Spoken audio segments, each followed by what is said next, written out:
Students, today we are going to solve the 12th standard bookkeeping and accountancy second chapter, not for profit concern account, sum number 11, page number 121, New English School, Barshi. First we're going to read the sum. From the following balance sheet and the receipts and payment account of New English School, Barshi, prepare income and expenditure account for the year ending 31st March 2020 and the balance sheet as on that date. Make the marking for prepare income and expenditure account and the balance sheet. Balance sheet as on 1st April 2019. So this is the opening balance sheet. Liabilities, capital fund 6,43,000.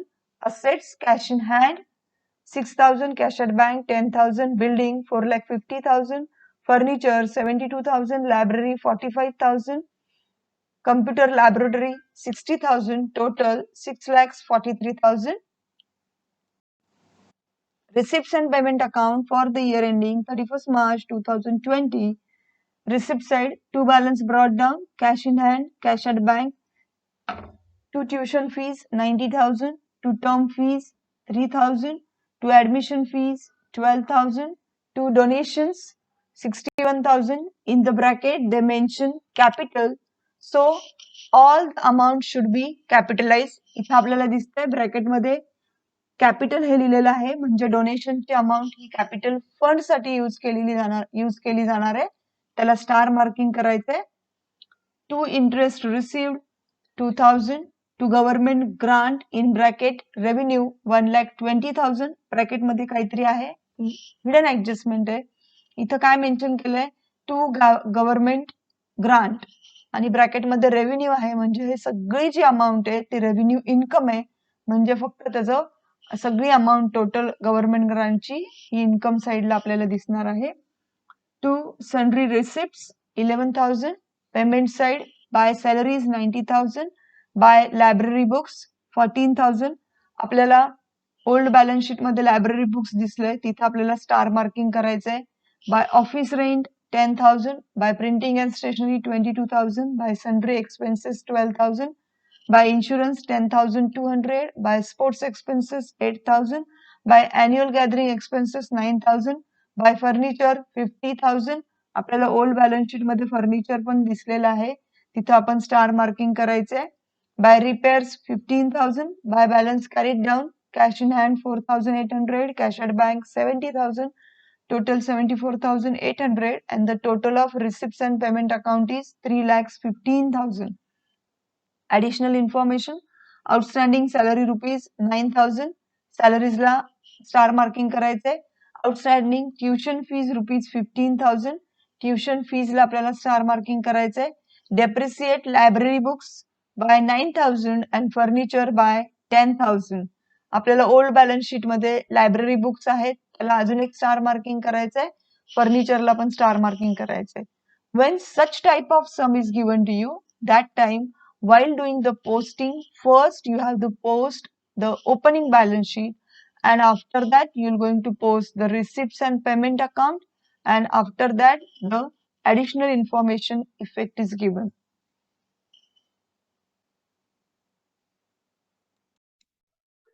So इथे या सम मध्ये आपल्याला old balance sheet, receipts and payment account and adjustment दिलेले आहे. मग अशा वेळेस जेव्हा अशा समचं पोस्टिंग करायचं असतं, तेव्हा आम्ही ओल्ड बॅलन्स शीट तसंच्या तसं पोस्टिंग करणार आहोत. फक्त त्याच्यामध्ये असणारा cash in hand, cash at bank ते आपल्याला घ्यायचं नसतं. ते ओल्ड बॅलन्स शीटचं पोस्टिंग झालं सगळं की आम्ही receipts and payment account transfer करणार आहोत आणि मग त्याच्यानंतर ऍडिशनल इन्फॉर्मेशनचे इफेक्ट देणार आहोत. तर आता आपण पहिले ओल्ड बॅलन्स शीट ट्रान्सफर करूयात. बघा तिथे काय दिलेलं आहे, लायबिलिटी साइड आम्ही ते बॅलन्स शीट तसंच्या तसे न्यू बॅलन्स शीटला ट्रान्सफर करणार आहोत. कॅपिटल फंड अमाऊंट आहे 6,43,000, इनर कॉलमला ठेवणार आहोत. Cash in hand, cash at bank घ्यायचे नाहीये आपल्याला. त्याच्यानंतर नेक्स्ट आहे बिल्डिंग, बिल्डिंगला काही ऍडजस्टमेंट नाहीये, त्याच्यामुळे ते आउटरला जाणार आहे 4,50,000. देन फर्निचर, फर्निचरला ऍडजस्टमेंट आहे म्हणून ते इनर कॉलमला राहील 72,000. देन नेक्स्ट लायब्ररी बुक्स, त्याला ऍडजस्टमेंट नाहीये, म्हणून ते सॉरी त्याला ऍडजस्टमेंट आहे म्हणून ते इनर कॉलमला राहणार आहे 45,000. देन नेक्स्ट कॉम्प्युटर लॅबोरेटरी त्याला ऍडजस्टमेंट नाहीये म्हणून ते आउटरला जाणार आहे 60,000. अशा पद्धतीने आम्ही आमचं ओल्ड बॅलन्स शीट ट्रान्सफर केलेलं आहे. आता आम्हाला receipt and payment account transfer करायचंय. त्याच्यामधलं ओपनिंग बॅलन्स जो आहे कॅशचा आणि बँकचा तो आम्ही घेणार नाहीये आणि जे जे रिसिप्टला असेल ते आम्हाला रिसिप्ट म्हणजे आमचं इन्कम असणार आहे ते आम्हाला इन्कम साईडला ट्रान्सफर करायचं आहे. फक्त त्याच्यामधले काही जे रेव्हेन्यू इन्कम आहे ते आपण इन्कम साईडला घेणार आहोत. पण कॅपिटल रिसिप्ट असतील तर मात्र ते आम्ही लायबिलिटी साईडला ट्रान्सफर करणार आहोत. म्हणजे टू ट्युशन फीचं होईल आता बाय ट्युशन फीज अमाऊंट आहे 90,000 इनर कॉलमला आम्ही ठेवणार आहोत कारण की त्याला ऍडजस्टमेंट आहे. त्याच्यानंतर नेक्स्ट आहे टू टर्म फीज त्याचं होणार आहे बाय टर्म फीज ऍडजस्टमेंट नाहीये आउटर कॉलमला जाईल 3,000 rupees. Then to admission fees होणार आहे बाय ऍडमिशन फीज ऍडजस्टमेंट नाहीये आउटर कॉलमला जाईल 12,000. टू डोनेशन्स ब्रॅकेटमध्ये आम्हाला काहीतरी ऍडजस्टमेंट दिलेली आहे कॅपिटल म्हणजे आम्हाला ती अमाऊंट जी आहे ती कॅपिटल फंडला ट्रान्सफर करायची आहे. आम्ही कॅपिटल फंडला ती अमाऊंट ट्रान्सफर करणार आहोत. म्हणजे कॅपिटल फंड लिहिलंय तिथे आम्ही करणार आहे ऍड डोनेशन्स आणि 61,000 इनरलाच आम्ही अमाऊंट ठेवणार आहोत. देन टू इंटरेस्ट रिसिव्ड त्याचं होणार आहे बाय इंटरेस्ट रिसिव्ड अमाऊंट आहे 2,000 आउटरला जाईल.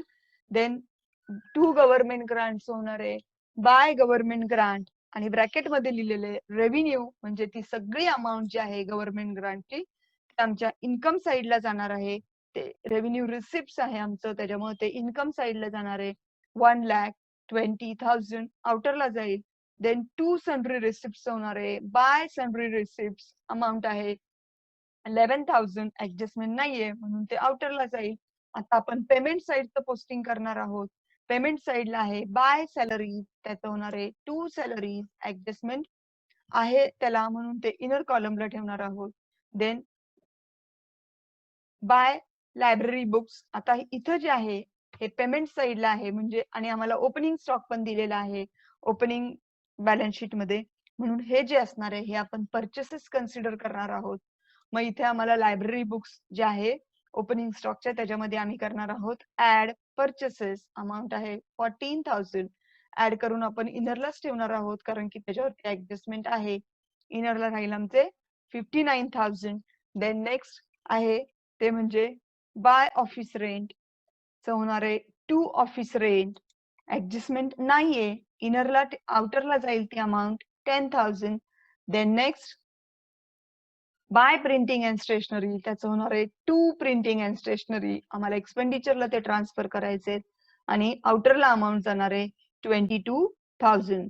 देन बाय सन्ड्री एक्सपेन्सेस होईल टू सन्ड्री एक्सपेन्सेस त्याला ऍडजस्टमेंट नाहीये आउटरला जाईल 12,000.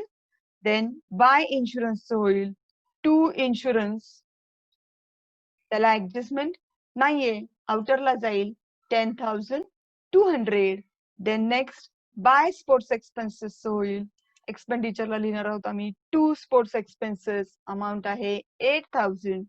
Then by annual gathering expenses होईल टू अॅन्युअल गॅदरिंग एक्सपेन्सेस आउटरला जाईल कारण की त्याला ऍडजस्टमेंट नाहीये 9,000.